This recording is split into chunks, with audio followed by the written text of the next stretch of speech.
Bullies pick on the wrong fat black girl, not knowing she is a ruthless boxer prodigy. Welcome to a story teeming with intensity, heartbreak, and triumph. In these next moments, you'll meet a young woman named Imani, whose quiet demeanor masks a powerful secret. At first glance, her classmates see only her weight and the color of her skin, reducing her to a favorite target for nasty jokes and cruel bullying. They laugh at her, steal her dignity in crowded hallways, and toss spiteful rumors around as if her feelings are fair game. Before we dive in, if you're new here, don't forget to subscribe and hit that notification bell so you never miss an update. If you're excited about this story, let us know. If you enjoyed the video, press 1. If not, press O. Your feedback really inspires me to gather more uplifting and meaningful stories.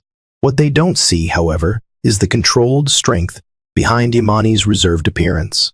They know nothing about the tireless nights she spends at a local Chicago boxing gym, sweating through punishing drills, honing lethal strikes, and preparing for something much bigger than high school drama. Prepare yourself for a tale of resilience, surprises, and a fierce confrontation that flips every assumption on its head. Once the gloves come off, no one will ever view Imani the same way again.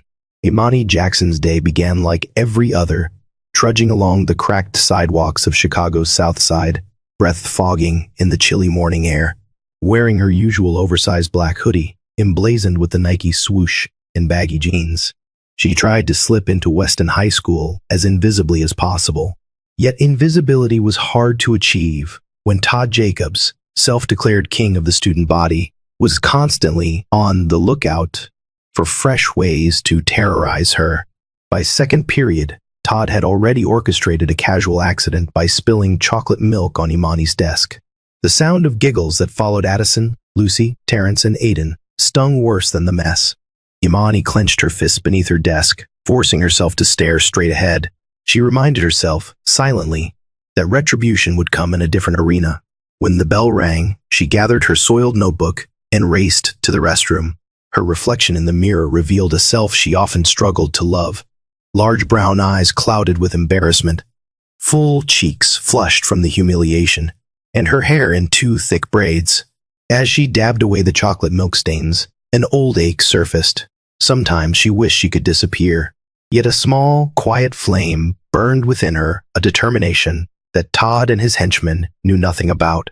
By lunchtime, Imani's nerves were frayed. The cafeteria was ground zero for mockery, where Addison and Lucy held court with their phones, eager to record any spectacle they could manufacture. Today, the show involved Addison, strolling up to Imani's table phone, tilted at an angle to capture the scene, pretending to offer health tips. Her voice dripped with false concern. "Imani, there's a new yoga studio in Lincoln Park. It might do wonders for your figure," Addison said, loud enough for everyone to hear. Lucy snorted, snapping photos with her iPhone. Todd, perched at a nearby table, smirked and gave a mocking wave. Imani's hands trembled on her plastic fork. Her eyes flicked to the big clock above the vending machines, silently willing time to move faster. She felt the swirling mix of anger, shame, and anticipation that had become her constant companion.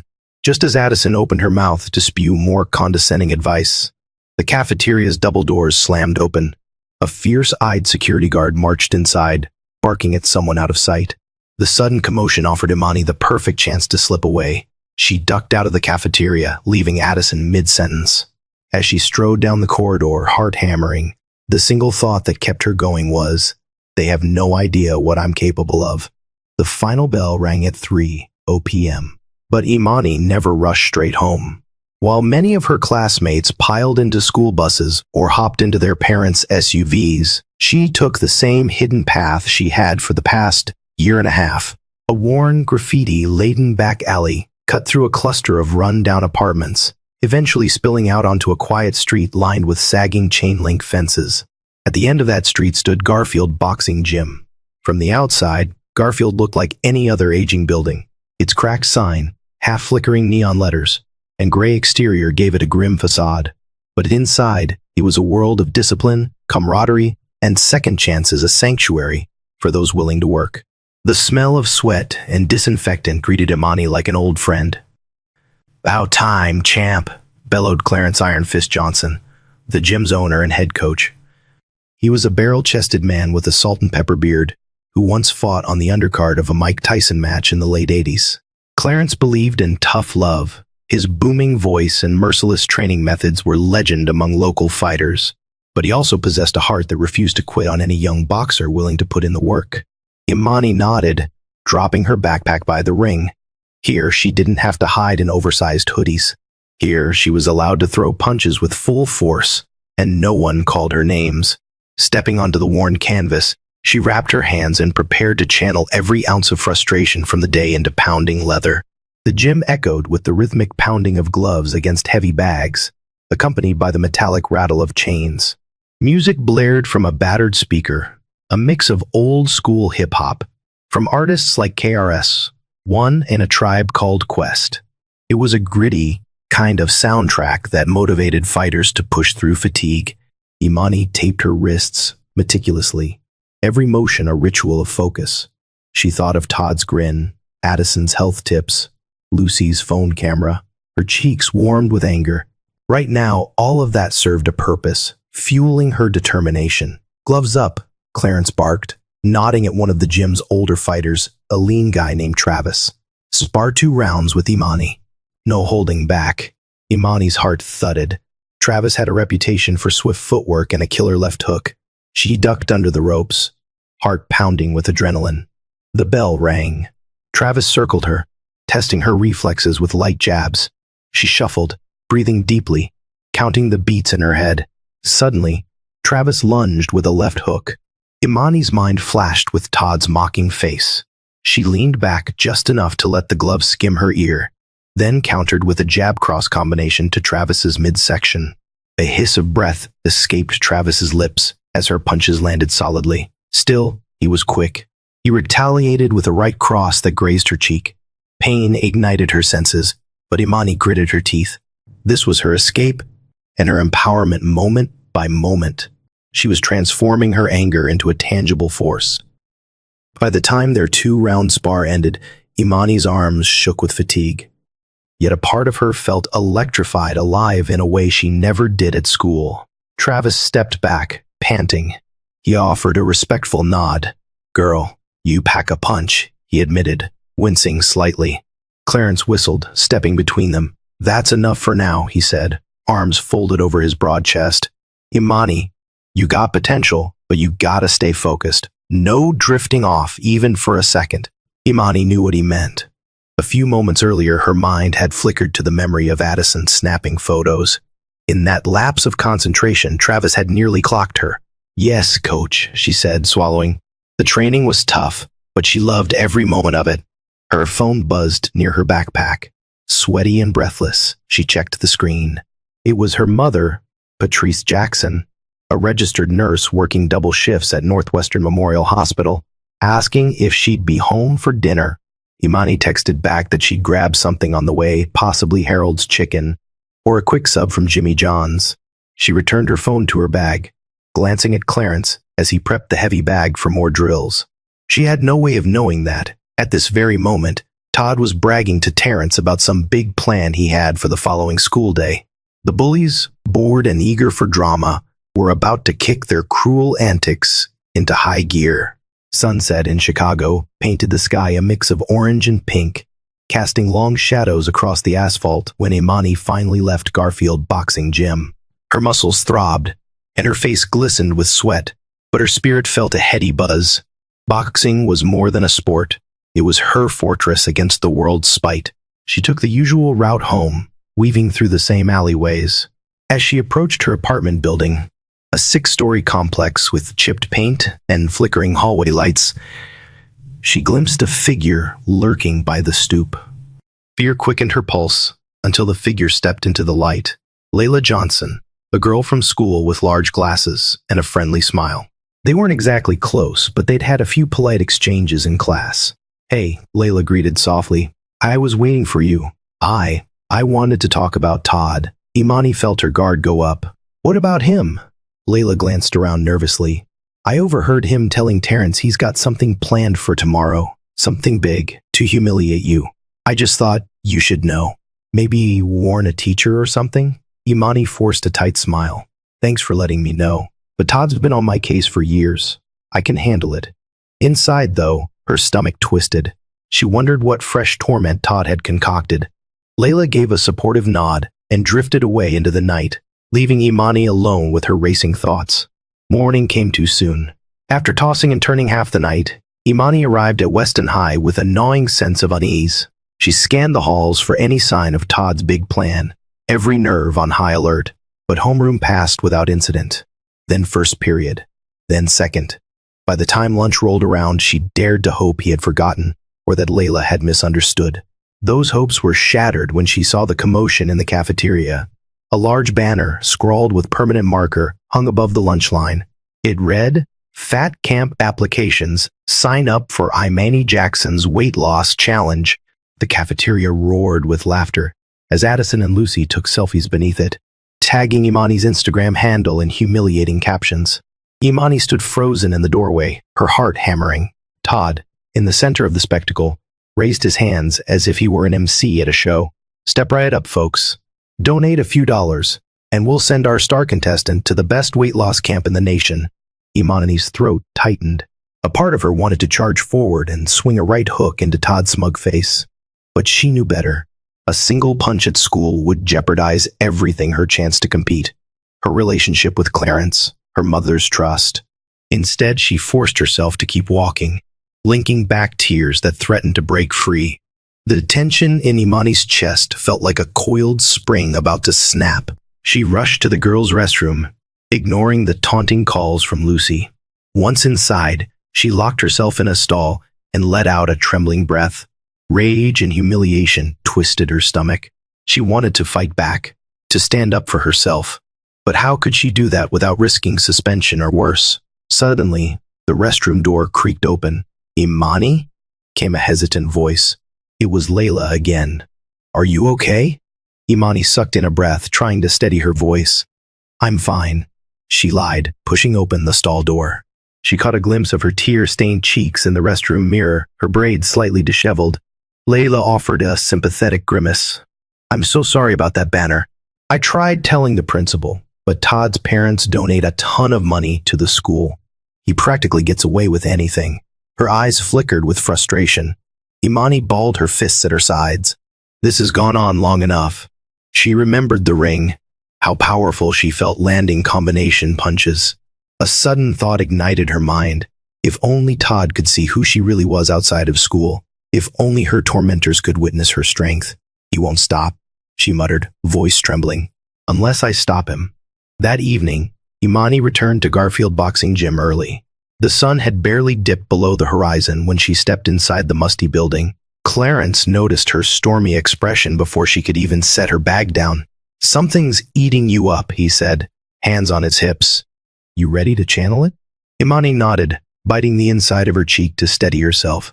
She was too proud and too ashamed to admit she was being harassed at school for her weight.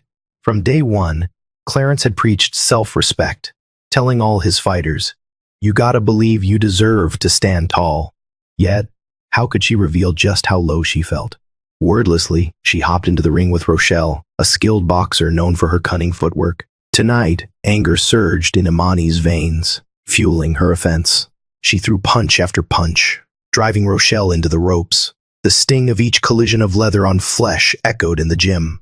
Rochelle managed a counter jab that connected with Imani's jaw, snapping her head back. But Imani shrugged it off like a minor sting. She powered forward. Clarence watched with a mixture of concern and admiration. He'd never seen Imani fight with such raw intensity. Eventually, he called time. She stood in the center of the ring, chest heaving, sweat dripping. Somewhere in that storm of aggression, she found clarity. She decided, in that very moment, that she couldn't stay silent about Todd's torment any longer.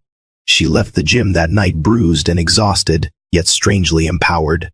The next day, she approached the school counselor, Miss Wallace, a gentle-natured woman in her 40s who had tried to help Imani before. Though Miss Wallace was kind, she offered little more than an apologetic smile when Imani described Todd's latest stunt. "We'll have a talk with Todd," Miss Wallace said, her voice measured, as if reciting a script. "But, Imani, you have to understand his father is on the school board, and these situations can be delicate. Imani felt the hope drain out of her. So basically, nothing will happen, she muttered. It's not that simple, Miss Wallace began, but Imani didn't stick around to hear the excuse. She walked out, slamming the door behind her. Delicate, was that the polite term for letting bullies run free? Back in the hallway, Todd was leaning against a row of lockers, Addison by his side, both scrolling on their phones. Todd's laughter rang out, loud and mocking. Looking a little rough today, Jackson, he called. Miss a workout? Imani's stomach nodded. With Miss Wallace's non-solution echoing in her ears, she offered Todd a hard stare. No words came. But that night, as she pounded the heavy bag under Clarence's watchful eye, she silently vowed that one day soon, Todd Jacobs would learn exactly what it meant to cross her. Fate seemed to offer a flicker of opportunity that very weekend. Garfield Boxing Gym was abuzz with talk about the upcoming Chicago Youth Boxing Tournament at the Wintrust Arena. Fighters from all over the city, both rookies and experienced amateurs, would gather to prove their mettle in the ring. Clarence believed Imani was ready to compete. He'd been hinting at it for weeks, but she'd always hesitated, self-conscious about fighting in front of a crowd. One Saturday morning, as Imani concluded a brutal workout of jump rope, speed bag drills, and push-ups, Clarence set a registration form on the edge of the ring. "This is your moment, Parker," he declared, leaning on the ropes. "I've seen your skills. There's no reason to hide them anymore." Imani stared at the form. A swirl of excitement and fear coiled in her chest. If she entered, she'd be risking public visibility. People from school could find out, maybe even Todd. But a stronger thought triumphed. Why shouldn't they find out? Maybe it was time to stop cowering, to show the world and her bullies what she truly could do. With a shaky breath, she scrawled her name on the paper. Clarence grinned, taking it from her as if it were a winning lottery ticket. That single signature felt like a turning point, a vow to finally stand up for herself in the most definitive way possible. The following days blurred into a frenzy of training and sleepless nights. Between classes, Imani snuck glances at YouTube videos of legendary fighters Lala Ali, Clarissa Shields, absorbing their techniques. After school, she raced to Garfield Gym, pushing her body to new limits under Clarence's strict regimen. Footwork drills had her hopping around cones until her legs felt like jelly. The speed bag became her new best friend, rat-a-tat-tat, in perfect rhythm. At home, her mother, Patrice, took notice of Imani's sore muscles and bruised knuckles. She voiced mild concern, yet beamed with pride whenever Imani mentioned upcoming matches. It was Patrice who had first enrolled Imani in self-defense classes after her father passed, believing it might boost her confidence. She never imagined it would become Imani's passion. Meanwhile, Todd continued his antics. One afternoon, he and Terrence cornered Imani by the lockers, flinging insults about her weight and mocking her lack of a future. Imani locked her gaze on him, holding her tongue. He assumed her silence meant weakness, unaware that her fists itched for the day she could unleash her power legally in a ring with an audience, and absolutely no mercy. Imani felt the tug of fear, of wanting to avoid confrontation, but the knowledge of her growing skill set provided a strange comfort.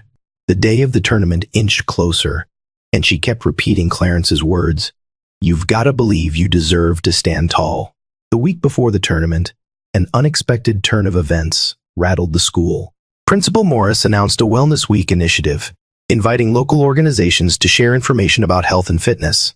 Flyers for the event appeared all over Weston High, showcasing everything from yoga studios to nutritionists and Garfield Boxing Gym. Imani felt her heart stutter when she saw Garfield's name on a bright neon flyer posted in the hallway. A photo of Clarence's arms folded, expression stern, was next to the date and time he would present a brief boxing demonstration. Garfield Boxing Gym, building strength and character, the caption read. She immediately tore the flyer down, but it was too late. Dozens more were scattered through the corridors. If Todd and his crew attended the demonstration, they might see Clarence. They might connect the dots. Imani's presence there, her sudden mysterious bruises, the reason she always hurried off after school. But part of her also felt a jolt of excitement. Maybe facing Todd in this environment would finally give her the upper hand. She decided she wouldn't hide. If her path was about standing tall, then so be it. That evening, as she hammered away at the punching bag, she asked Clarence if he needed assistance with the demonstration. He looked surprised, but nodded. Sure, champ. You can help. Let's show them what real boxing looks like. Wellness Week kicked off on a brisk Wednesday morning. The auditorium buzzed with chatter as representatives from various fitness centers and health organizations set up booths. Yoga mats, organic smoothie samples, pamphlets about mental health, everything laid out in neat displays. Garfield Boxing Gym's booth was modest in comparison. Clarence stood behind a collapsible table, handing out brochures to curious students. Beside him, Imani demonstrated simple punching combinations on focus mitts. She wore a loose Garfield Gym t-shirt but no gloves, wanting to appear casual. Todd strolled into the auditorium flanked by Terrence, Addison, and Lucy. Their laughter echoed off the high ceilings. They paused at the Garfield booth, scanning the display with mocking smirks. So this is your gig? Addison asked, addressing Imani like she was a curious animal in a zoo. How fitting. Maybe you can teach us all how to throw a punch so we don't end up, She trailed off in a nasty giggle, allowing Lucy to fill in the blanks with a snort of laughter. Clarence's eyes flicked between the Bullies and Imani. She merely pressed her lips together, refusing to take the bait. But inside, she seethed. She could practically feel Todd's taunts fueling her, stoking a fire that would only be quenched by the final bell of her upcoming match. As the lunch break rolled around, Principal Morris made an announcement over the intercom. We invite everyone to return to the auditorium for a brief boxing demo from Garfield Gym. Let's give our visitors a warm welcome. Students filtered into the auditorium, half out of curiosity, half out of boredom. Imani felt the heavy thud of her heartbeat as she slipped on her hand wraps backstage. Clarence planned a quick demonstration showing basic guard positions, how to throw a jab, how to pivot. Then, with the principal's permission, he had arranged a short, two-minute spar between Imani and one of his novice fighters, Rochelle. A hush fell as Clarence stepped up to the microphone. He spoke about discipline and self-defense, emphasizing boxing's mental benefits, confidence, focus, self-respect. Then he motioned Imani forward. A collective rustle of disbelief swept the audience. Todd sat in the front row, arms folded, jaw clenched. Addison and Lucy clutched their phones, ready to film. Rochelle and Imani tapped gloves under the stage lights. The makeshift ring was just an open space cleared on the auditorium stage.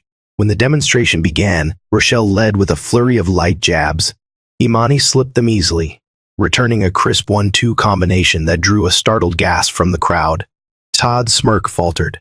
Imani felt a surge of power course through her veins, but she kept her cool. This was only a demo after all. Still, a flicker of satisfaction lit her eyes. She glimpsed the uncertainty on Todd's face and savored it. After the 2-minute spar, applause broke out, though some students clapped more from shock than appreciation. Principal Morris congratulated them, praising the skill on display. As Imani walked off stage, she locked eyes with Todd. He looked stunned, a hint of anger flaring in his gaze. In the hallway afterward, Lucy was already uploading grainy footage of the spar to social media. Within minutes, comments poured in from classmates. Did you see that punch? Imani's not so weak after all. Addison's face was tight with irritation. She hissed at Todd. We need to knock her down a peg. People are starting to respect her. Todd's eyes narrowed. I've got an idea, he muttered, stepping aside to make a phone call. The details of his plan remained hidden, but the triumphant glint in his expression hinted at trouble. Meanwhile, Imani rejoined Clarence, who was busy packing up brochures. I'm proud of you, kid, he said softly. You showed them what you can do without stooping to their level. Imani nodded, yet in her gut, apprehension grew. Exposing her skill so publicly felt like flipping a switch she couldn't unflip. Todd and his friends wouldn't just back down. They'd want revenge. She only prayed their next move wouldn't jeopardize her upcoming tournament match at Wintrust Arena. Now just days away, the weekend arrived along with a fresh sense of anticipation. On Saturday morning, Imani woke to her alarm at 5:00 a.m., laced her sneakers, and hit the chilly Chicago streets for a dawn run. Her route took her past boarded-up storefronts and graffiti-splashed walls, then along the quieter roads flanking Lake Michigan's early glimmer. Each footstep resonated with the mantra in her head, "I deserve to stand tall." Back home, Patrice had already left for her hospital shift. A note on the kitchen table read, "Good luck at the gym today, baby. Make us proud." Beneath it, a $10 bill for lunch, hardly enough to cover a big meal, but a gesture of love nonetheless.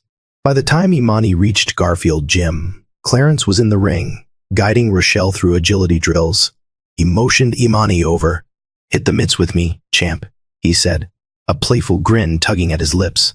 The ring smelled of stale sweat, but for Imani, it was the scent of promise. She slipped on her gloves, heart pounding.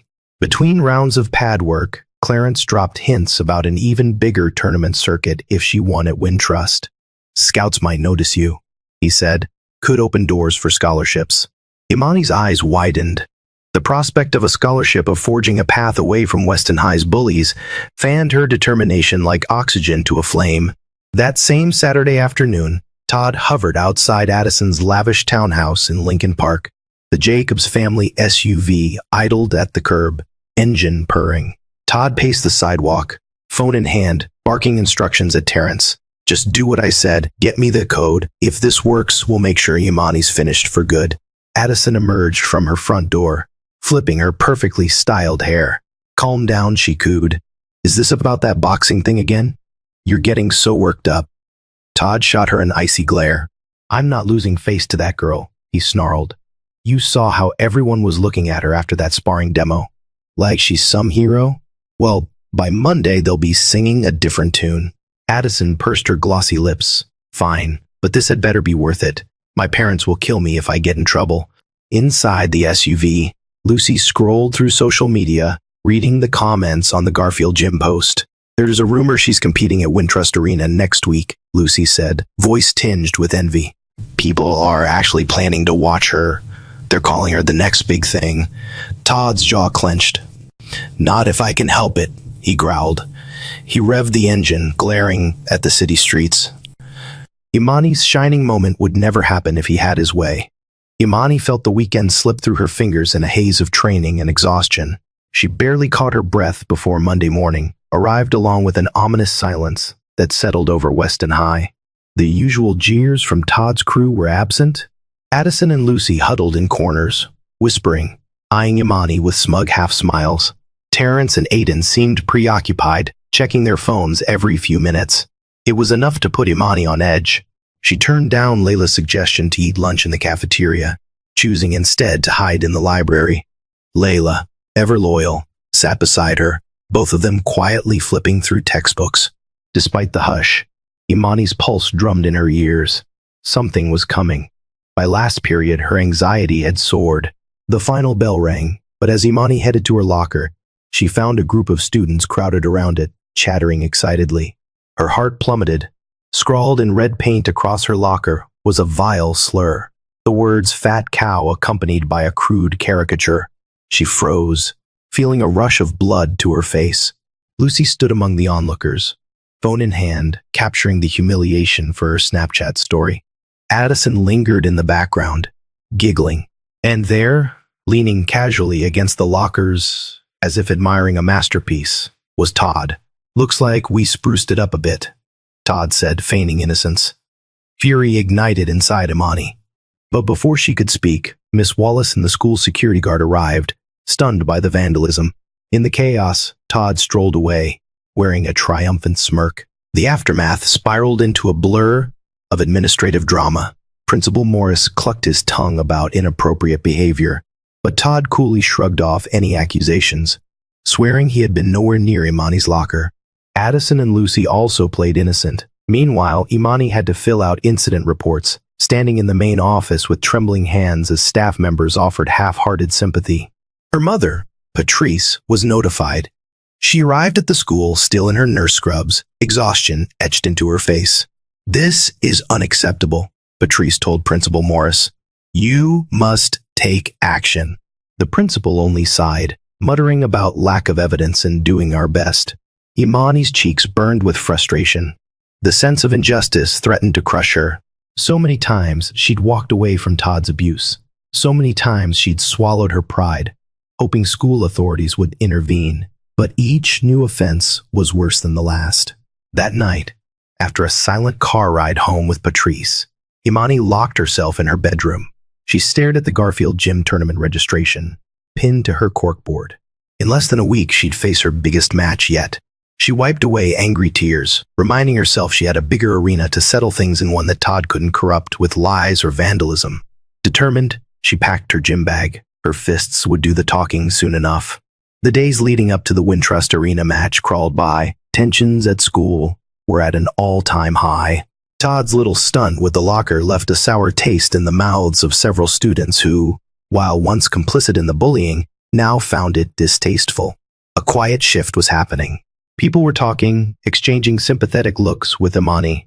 The old narrative fat girl, easy target, was losing its sting. Still, Todd seemed unfazed. He strutted around the halls, bragging to Terrence about some plan to destroy any scraps of respect Imani might have gained. Addison and Lucy no longer even bothered with subtlety. They took every chance to snap photos or record humiliating angles of Imani in the hallway, presumably saving them for some grand social media reveal. On the training front, Clarence pushed Imani harder. He insisted on multiple sparring sessions per day, plus rigorous conditioning sprints, burpees, rope jumping, until her lungs burned. No backing down, he would say, tapping the stopwatch around his neck. When you step into that ring, your mind has to be as strong as your body. Patrice did her best to be supportive, slipping encouraging notes in Imani's lunch bag and ensuring she had the right diet for a boxer in training. Even Layla joined Imani at the gym once, wearing borrowed gloves just to cheer her on. In this small circle, her mother, Layla, Clarence, and the Garfield community, Imani, found hope and resilience. She was ready to unleash it on fight night. At last, the night before the big event arrived, Imani barely slept. She tossed on her mattress, replaying every jab, hook, and cross in her head, imagining the roar of the crowd at Wintrust Arena. Around midnight, she finally drifted off, dreaming of standing victorious under the spotlight. But even in her dream, Todd's jeering silhouette loomed like a dark omen. Morning broke gray and cold over Chicago. Patrice drove Imani to the arena, navigating the busy streets. Radio chatter buzzed about traffic and weather, but Imani scarcely heard it. Anxiety coiled in her stomach. The Wintrust Arena was massive, a sprawling structure that dwarfed anything she'd experienced in high school gyms or small local rings. They parked in a lot reserved for competitors. Once inside, the corridor leading to the locker rooms hummed with activity trainers carrying gear, fighters shadowboxing in corners, officials checking paperwork. The smell of antiseptic and adrenaline hung in the air. Clarence greeted them, handing Imani her official Garfield gym robe, embroidered with her initials in gold thread. "Wear it proudly," he said. "This is your moment." Imani changed into her gear, feeling her heart thump louder with every passing second. Unknown to her, Todd and his crew had secured tickets to the event. They were lurking among the spectators, phones at the ready, itching to capture her failure if she lost. But destiny had a different plan in store, a plan that would leave Todd utterly blindsided. Stepping into the main arena felt surreal. Bright lights reflected off the glossy floor, illuminating the boxing ring at the center. Rows of seats rose around it in a circular amphitheater style, where spectators milled about, buying nachos and soda from concession stands. The muffled roar of the crowd seeped in, causing Imani's pulse to quicken. She was scheduled for the third match on the card. Behind the scenes, Clarence wrapped her hands with careful precision, giving final words of encouragement. "Remember your training. You don't need to force a knockout. Keep calm. Pick your shots. You've got this." Her opponent, a confident-looking girl named Brianna, was already warming up on the other side of the locker room shadowboxing, her braided hair whipping in tandem with her sharp movements. Imani watched, half in awe, half in anticipation. Brianna had a reputation for fast hands and a relentless pace. When the announcer's voice boomed through the PA system, "Ladies and gentlemen, welcome to the Chicago Youth Boxing Tournament," the arena erupted in cheers. Imani closed her eyes, inhaled deeply, and pictured every face that had doubted her.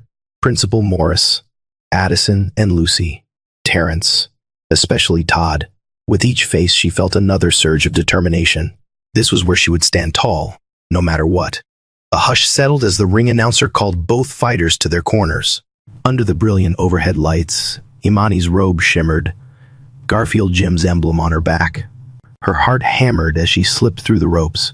Brianna was already in her corner, bouncing on the balls of her feet, eyes narrowed with fierce focus. Introducing, in the red corner, from Garfield Boxing Gym, Imani Parker. A smattering of applause rose. Imani spotted Layla in the stands, waving wildly. Her mother's eyes shone with pride from the front row. Clarence nodded, arms folded, radiating confidence. And in the blue corner, from Uptown Warriors, Brianna Speed Demon Reyes. The crowd roared louder for Brianna, who had more fights under her belt. Yet, Imani didn't let it shake her. She touched gloves with Brianna, feeling the tension vibrate between them. Then the bell rang, and the world shrank down to the ring. Brianna opened with a flurry of jabs. Lightning fast. Imani blocked high, then pivoted away, searching for an opening. Their footwork circled the center of the ring like a dance, each testing the other's reflexes. In the stands, Todd smirked, phone in hand. He whispered something to Addison, who cackled. They anticipated a humiliating loss. But as Imani's powerful left hook crashed into Brianna's guard, rattling her stance, it became clear this fight was going to be anything but easy for the Speed Demon. Round 1 escalated quickly. Brianna's speed gave her an early edge, peppering Imani with jabs to the body and head. Yet each time Brianna aimed for a combination, Imani bobbed or weaved, countering with surprisingly heavy punches that made the crowd gasp. The tension crackled through the arena. As the seconds ticked down, Imani landed a solid straight right to Brianna's chin. The crowd groaned in unison at the impact. Brianna stumbled backward, eyes wide, and the bell rang just in time. Imani returned to her corner, breathing hard, adrenaline coursing through every muscle. Clarence dabbed sweat from her forehead, speaking in quick, low tones. She's fast, but she's not invincible. Keep moving. Don't let her corner you. Imani nodded, gulping water, eyes flicking to the stands. Todd's smug grin was gone, replaced by a perplexed scowl. Addison's phone hung limply at her side. A surge of satisfaction rippled through Imani. Round 2 began with Brianna charging like a whirlwind. She unleashed rapid combos that tested Imani's defense. But Garfield's training paid off. Imani guarded carefully, answering with measured strikes. A right hook connected to Brianna's ribs, forcing a sharp exhale from her opponent. The crowd roared its approval. Todd's group sat stiffly, capturing everything on camera but no longer laughing. Then, in a sudden blur, Brianna delivered a surprise uppercut that snapped Imani's head back. Pain exploded in Imani's jaw, and she staggered. The crowd inhaled sharply. For a split second, Todd's triumphant sneer returned, as if he could taste Imani's defeat. Dazed, Imani fought to regain her balance. She clinched Brianna, earning a brief respite as the referee separated them. Her vision wavered, ears ringing. She knew she had to hold on until the bell to regroup. Brianna, sensing weakness, pounced with aggression. A flurry of punches pelted Imani's guard, but Imani refused to buckle. Gritting her teeth, she deflected a jab and sneaked in a counterpunch, a left hook to Brianna's temple that momentarily stunned her. Their bodies locked again, exchanging body shots until the bell mercifully ended round 2. In her corner, Clarence's voice broke through the haze. Deep breaths. Focus. You can outlast her if you use your footwork and patience. You hear me? Imani nodded, blinking away sweat. Her jaw throbbed, but she repeated the mantra in her head. I deserve to stand tall. Round 3 commenced with both fighters clearly feeling the wear of the match. Brianna, breathing heavily, attempted to reassert dominance with her lightning combos. Imani, however, had found a rhythm. She stepped sideways, letting Brianna's jab sail past her, then retaliated with a crisp 1-2 to the body. The crowd noise thundered. High in the stands, Todd started pacing. His phone camera trembled. He kept glancing at Addison, who shrugged, at a loss. Their plan to film Imani's humiliation was crumbling with every passing second. Midway through round 3, the fight exploded in a blaze of fists. Imani seized an opening when Brianna overcommitted to a right cross. Ducking under the blow, she drove a punishing hook into Brianna's side, then unleashed a straight right flush on Brianna's cheek. The crack of leather echoed, Brianna stumbled, knees buckling. Her glove touched the canvas. The referee began counting 1, 2, 3. The crowd leapt to its feet, cameras flashing. With sheer willpower, Brianna rose at the count of 8, blinking furiously, indicating she wanted to continue. Imani stepped back, chest heaving, adrenaline flooding her veins. She respected Brianna's resilience but sensed victory. Todd, arms crossed, stared down with disbelief etched across his face. The referee signaled the fighters to continue. Brianna lunged again, determined to turn the tide. She landed a glancing shot on Imani's ribs. Imani grunted, but she wouldn't be denied. She threw a swift combo jab, cross, hook that rattled Brianna's guard. Another bell rang, ending the round. In her corner, Clarence radiated pride.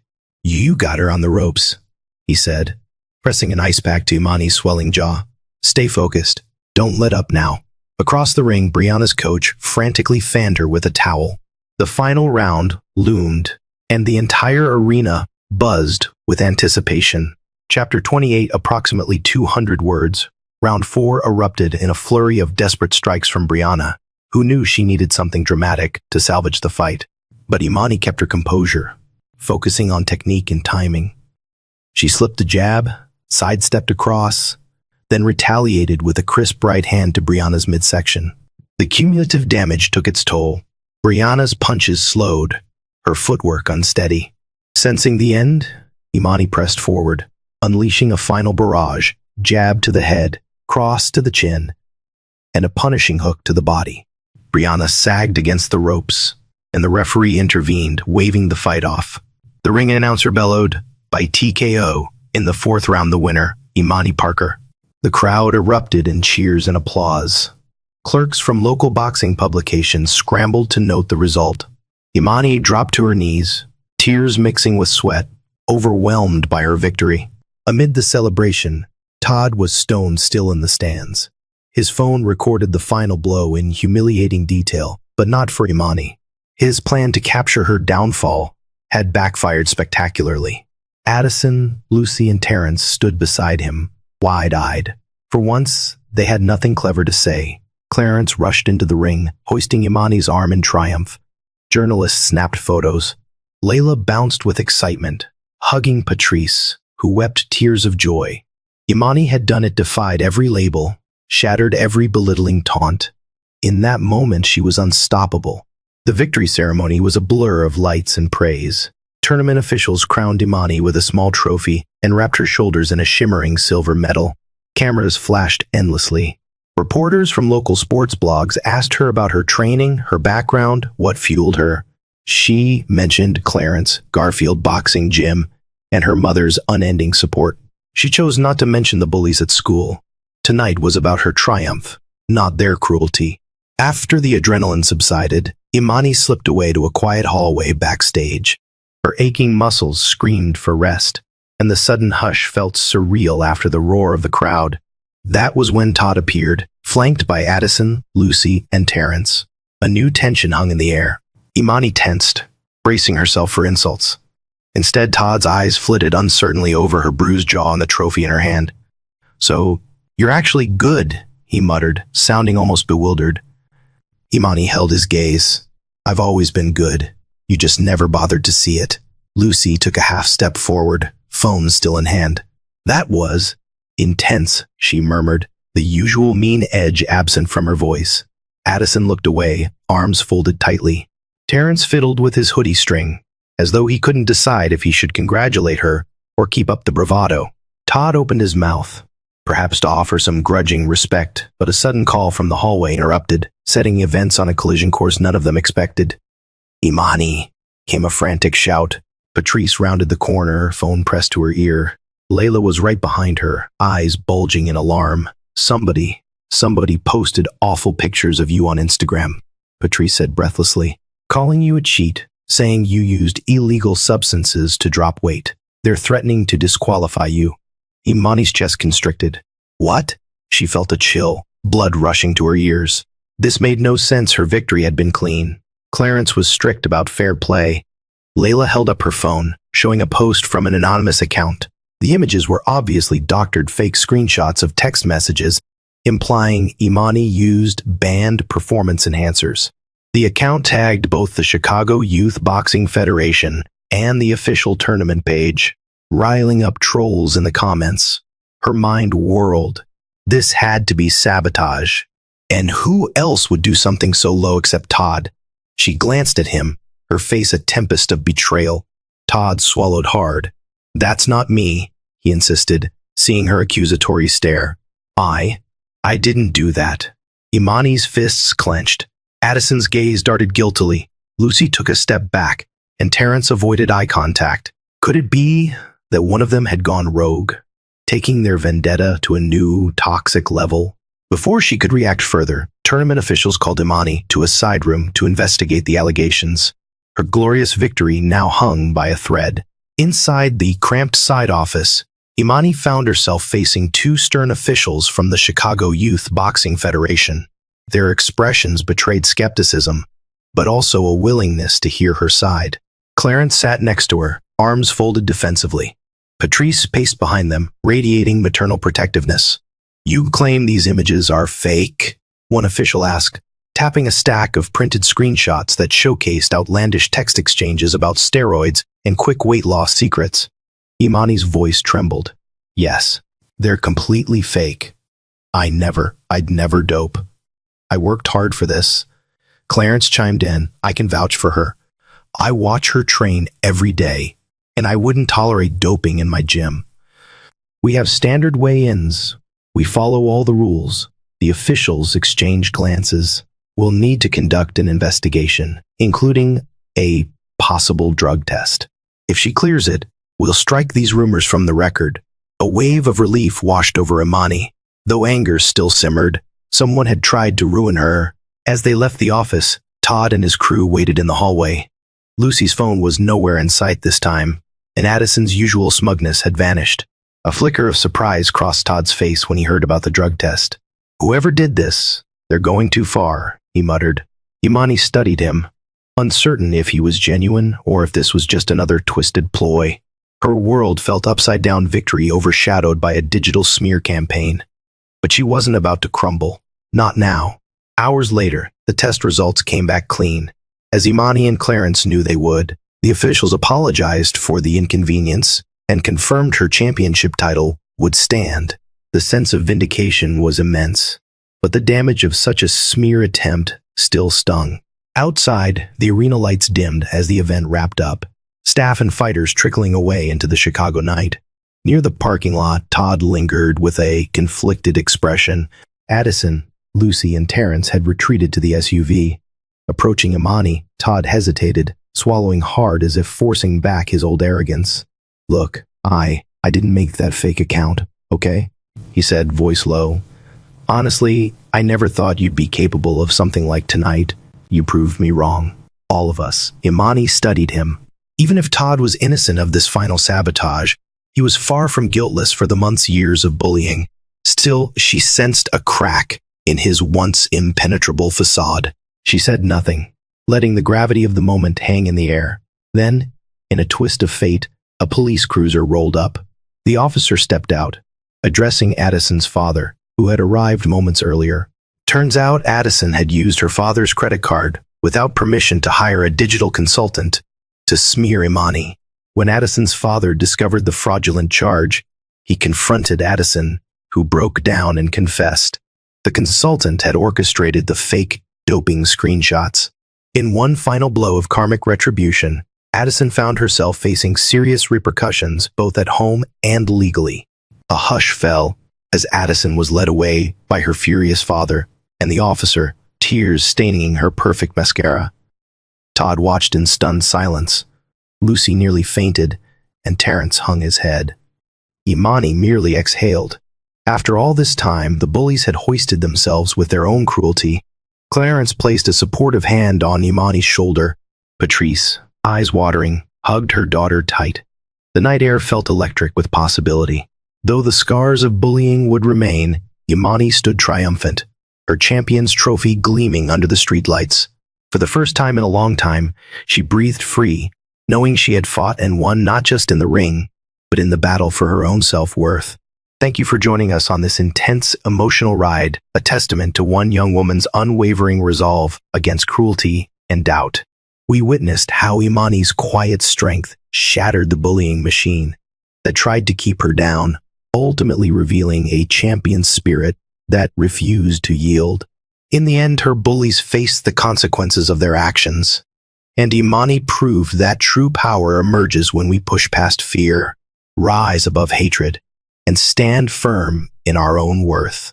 If you found inspiration in Imani's story, her bravery, her unwillingness to be defined by others, then please show your support by liking this video, sharing it with those who might need a reminder of their own inner strength, and subscribing to our channel. We have many more heart-pounding and uplifting stories on the way, each shining a light on resilience and the unbreakable human spirit. Stay tuned and remember, we all deserve to stand tall.